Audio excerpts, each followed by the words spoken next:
He's called the founding father of the Rock Island Arsenal. In the first of a two-part series, we take you inside the life and legacy of General Thomas Rodman. Clay Lepard has the story in this week's Rock Island Arsenal Inside the Gates. Next time you're on the Rock Island Arsenal, take a look around. Those stone shops, they were General Rodman's idea. Quarters 1, he had that built too. And at the Rock Island National Cemetery, he is one of the only obelisks you'll find, standing high above the rest. General Rodman, just being his fame and what he did for the arsenal, he was granted the obelisk and the special area for his interment. Big and grand, that's how General Rodman lived his life. After graduating from West Point, he worked his way up the ranks. What we have here is one of the 8 commissions for Rodman during his military career. A career spanning 30 years and several U.S. presidents. Pierce, Tyler, Polk, Johnson, and Lincoln. We've got 5 presidential signatures in this batch, too. Along the way, he was commander at Watertown Arsenal in Massachusetts.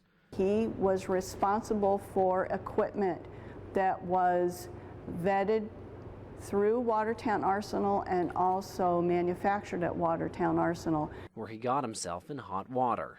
When he was at Watertown Arsenal near the end of the Civil War, he was accused of some activity. The quarters 1 that he was building at Watertown Arsenal was too big and he was using too much money for it, which ultimately led him to Rock Island in 1865 to build a new arsenal. The design of Rock Island Arsenal changed dramatically when he became the second commanding officer. He was the individual that decided that the 10 stone shops should be constructed. So these buildings that we operate out of today are his idea. Where his old habits lived on. And actually built a quarters 1 that was larger at Rock Island Arsenal than the quarters 1 at Watertown Arsenal. And while his love of extravagance got him in trouble before, it was a different story this time, building the second largest home owned by the U.S. government, second only to the White House. A lot of the production of quarters 1 was actually done by employees at Rock Island Arsenal.